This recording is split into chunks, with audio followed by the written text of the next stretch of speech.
सबसे पहले तो मैं आप सबको हमारा जो आज का त्योहार है धनतेरस, कल छोटी दिवाली, परसों दिवाली और उसके आगे विश्वकर्मा दिवस और गोवर्धन पूजा तक की तमाम जितने त्योहार हैं, आप सबको उनके लिए बहुत बहुत शुभकामनाएं देता हूं, बधाई देता हूं। ये कार्तिक महीना हम सब के लिए बड़ा पवित्र महीना माना जाता है। अनेकों त्योहार खुशियों के इस दौरान हम मनाते हैं और उसी में सबसे बड़ा जो हमारा साल का त्योहार हम मानते हैं, जो अपनी सनातन परंपरा में वैदिक काल से दीपावली का शुभ त्योहार आज आया है। और दीपावली के त्योहार को मनाने के लिए आप और हम सब आज यहाँ इकट्ठा हुए हैं। त्योहार का मतलब ही है कि आपस में मिल बैठ करके और आपस की बातों को भूल करके एक दूसरे के साथ प्यार प्रेम में मिठाई खा करके और अपने जीवन के अंदर खुशहाली सुख समृद्धि एक दूसरे को शुभकामना देने का काम हम इन त्योहारों के माध्यम से करते हैं। वही साथ साथ परमपिता परमात्मा से प्रार्थना करते हैं कि पूरी सृष्टि में सुख समृद्धि और खुशहाली की वर्षा करे और सबके लिए मंगल हो, सबके लिए शुभ हो। हर त्योहार का अपना एक प्रतीक होता है। आमतौर पर धनतेरस और दिवाली को मां लक्ष्मी की कृपा के तौर पर हम कामना करते हैं, सबके घरों में सुख समृद्धि खुशहाली और लक्ष्मी का वास हो, इस बात की कामना हम सब करते हैं। और 14 वर्ष के वनवास को काट करके जब भगवान राम रावण की लंका का दहन करके मां सीता को सुरक्षित वापस लेकर के अपने अनुज लक्ष्मण के साथ जब अपनी अयोध्या नगरी वापस जब आते हैं, तो पूरी अयोध्या ने उस अमावस की रात को दीपमाला जला करके अपने राजा, अपने भगवान, अपने बेटे राम का स्वागत किया। ये सनातन त्योहार आज भी हम सब अधर्म पर धर्म की जीत, असत्य पर सत्य की जीत, अन्याय पर न्याय की जीत के तौर पर हम मनाते हैं। ये रामायण का ये परंपरा भगवान राम के जीवन, मर्यादा पुरुषोत्तम रामचंद्र जी महाराज के जीवन से हम सब प्रेरणा लेते हैं कि उन्होंने राजगद्दी का त्याग करके पिता के आदेश के ऊपर वनवास को स्वीकार करके और समाज के संघर्ष के दौरान जंगलों से गुजरते हुए जब माता सीता के हरण के बाद अयोध्या पर अपने लंका के ऊपर जब चढ़ाई करने के लिए चले, तो छोटे छोटे समाज के वर्गों को सम्मान पूर्वक साथ लेकर के उस धर्म युद्ध के अंदर उन्होंने नेतृत्व प्रदान करने का काम किया। कहने को तो वो स्वयं भगवान का अवतार थे, सारी लड़ाई स्वयं लड़ सकते थे, लेकिन उन्होंने मां शबरी के झूठे बेर को खा करके जो उस समय का कमजोर और गरीब वर्ग जिसको कह सकते हैं, लेकिन मां शबरी को उस राजा के पुत्र ने, उस भगवान ने उनके झूठे बेर खा करके जो सम्मान देने का काम किया, आज भी भारतीय परंपरा के अंदर एक बहुत अनूठी मिसाल दी जाती है।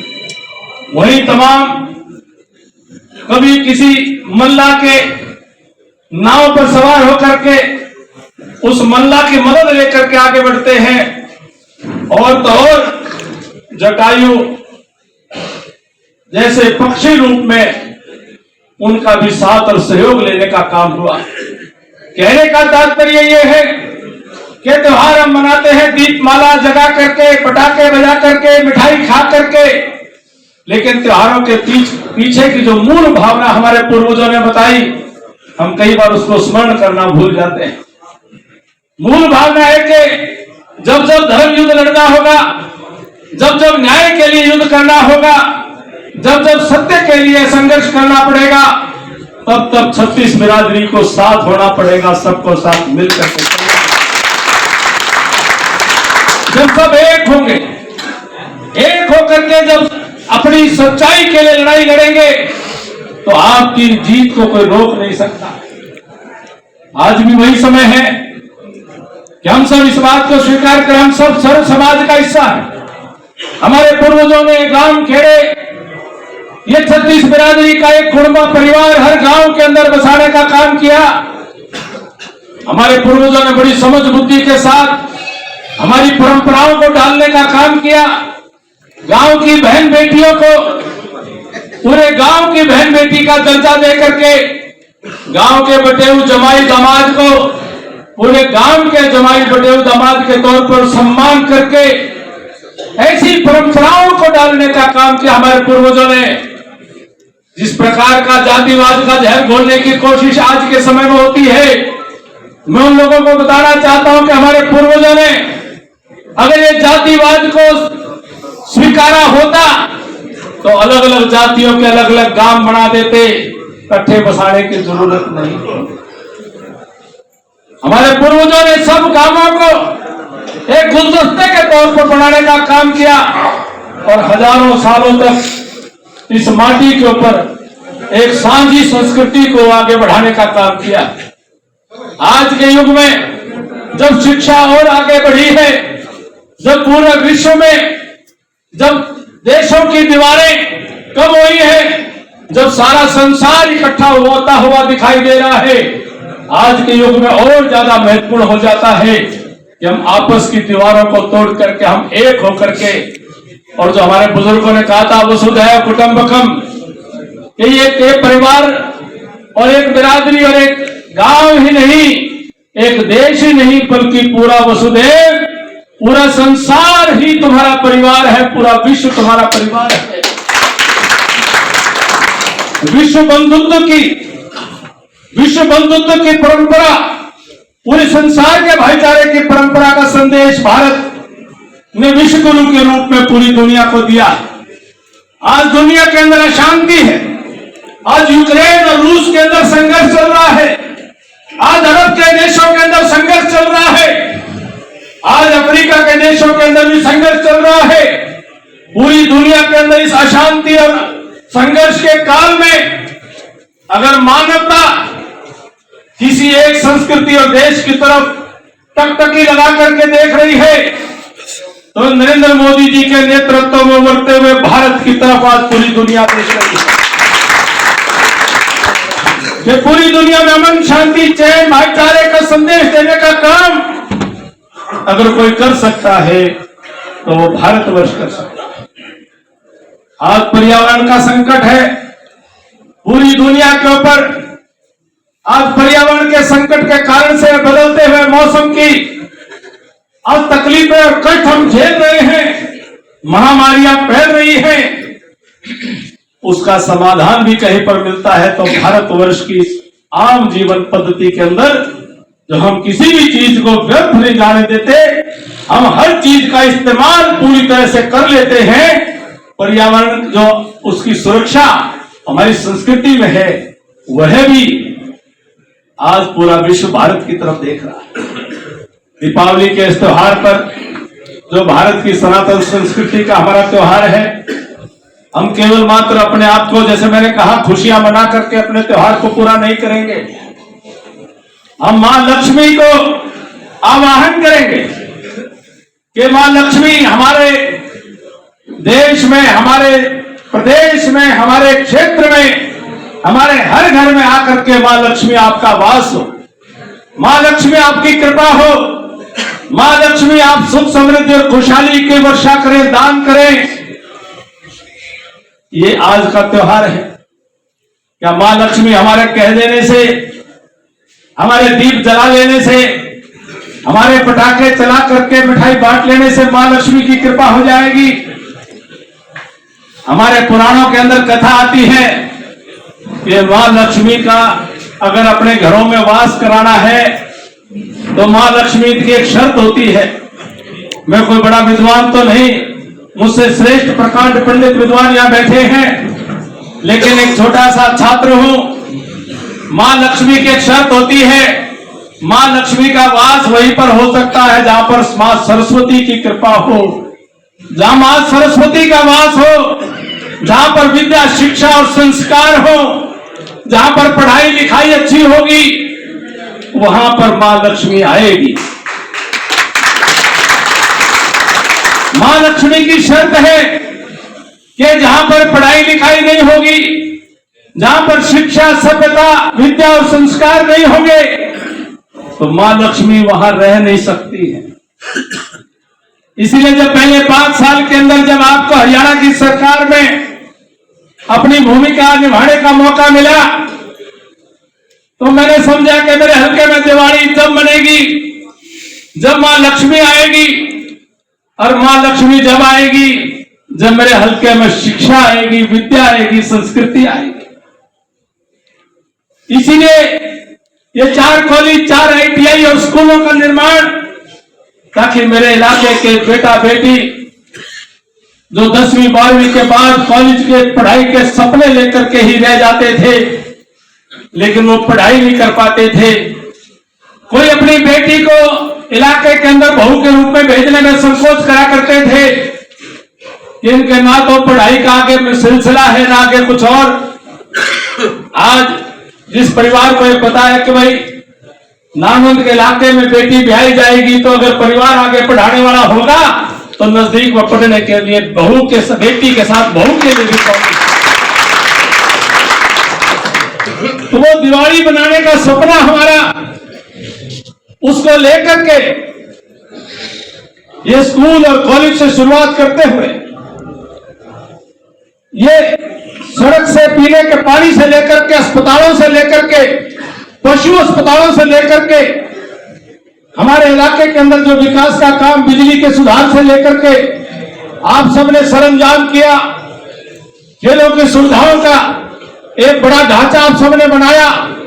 इस सब के पीछे एक ही उद्देश्य था कि हमारे आने वाली पीढ़ी हो सक्षम हो, समर्थ हो और इलाके के अंदर संपन्नता लेकर के आए।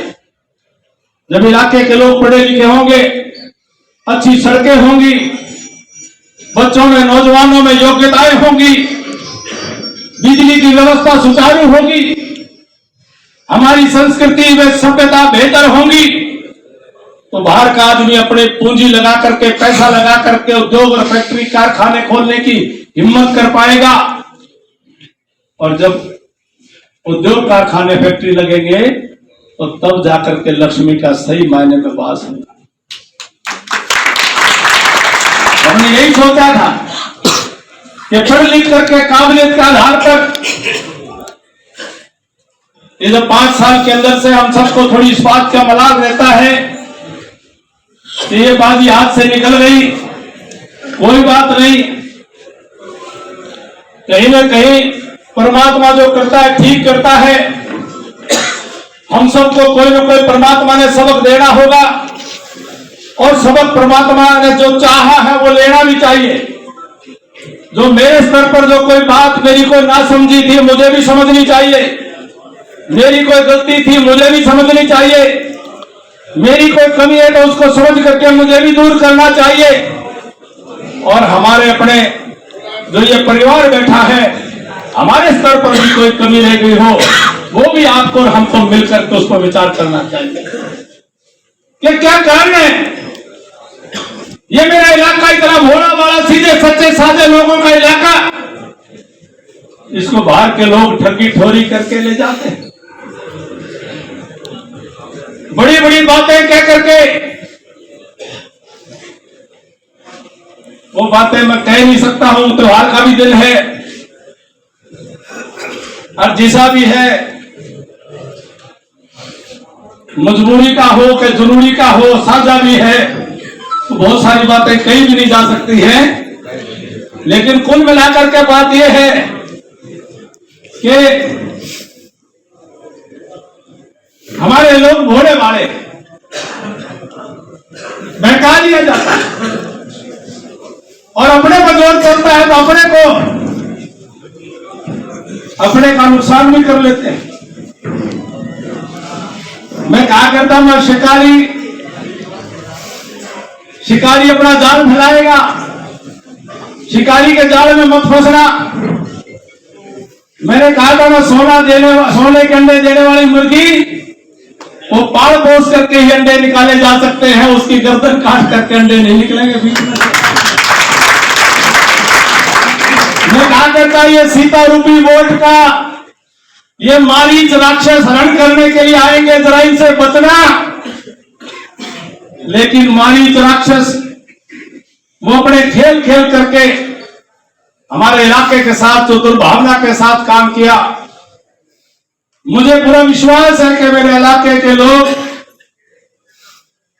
भोले भाले तो हैं, लेकिन अब पहले से ज्यादा सजग और सावधान भी जरूर रहेंगे।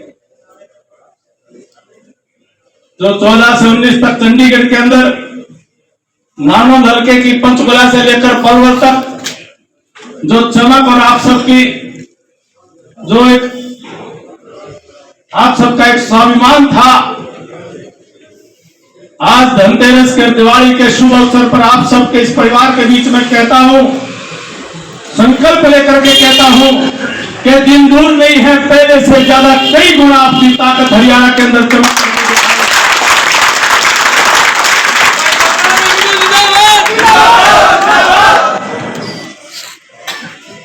पहले जितना देखा था उससे ज्यादा कई गुना की बात कर रहा हूं।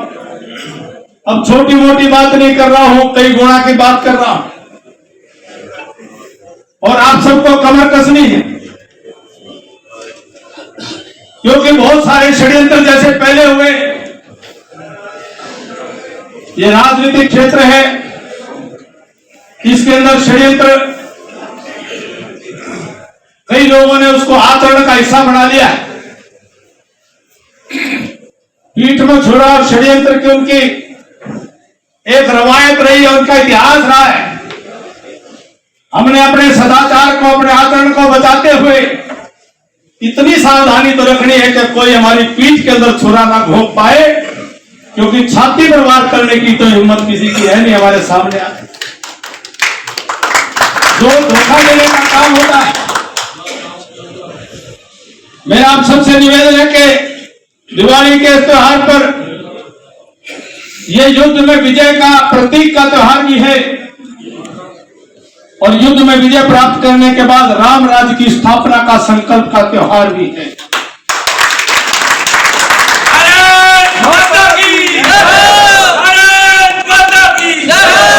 आप और हम सब मिलकर के 2 साल का वक्त ज्यादा भी नहीं है, 2 साल तो दूर की बात,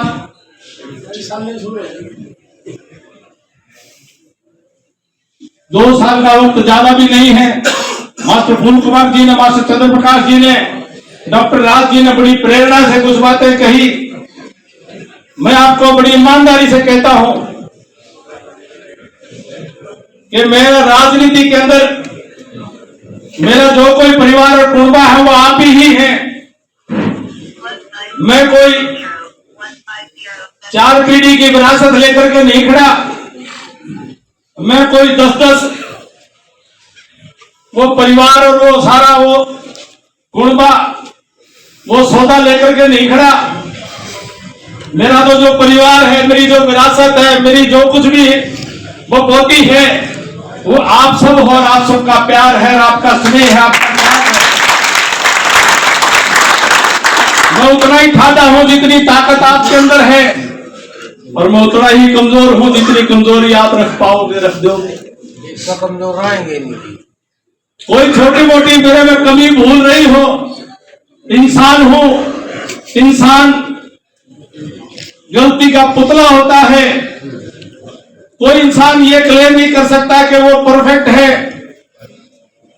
लोगों ने भगवान राम के जीवन के ऊपर भी प्रश्न खड़े किए होंगे, लेकिन इतना ईमानदारी से कहता हूं कि मेरे हल्के को, मेरे इलाके को, मेरे इलाके के लोगों को जब से राजनीतिक जीवन में आया हूं, जब से झोली फैला करके मैंने गांव-गांव, घर-घर जाकर के एक याचक, एक भिक्षुक के तौर पर मैंने वोट की भीख मांगी है। मैंने अपने इलाके की धरती मां को, अपने इलाके की 36 बिरादरी को मैंने भगवान मान करके अपने इलाके की सेवा की, उसकी पूजा करने का काम किया।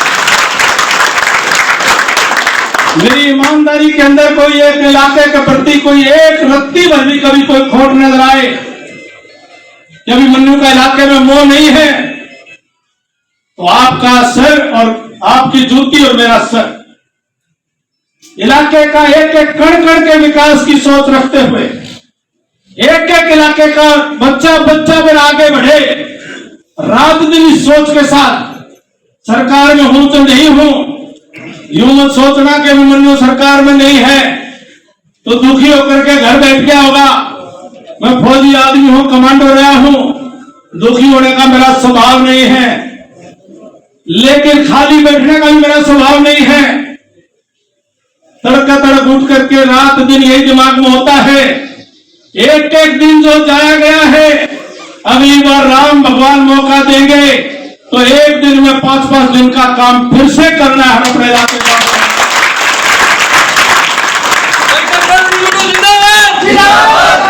पूर्ति करनी है, हिसाब बराबर करना है।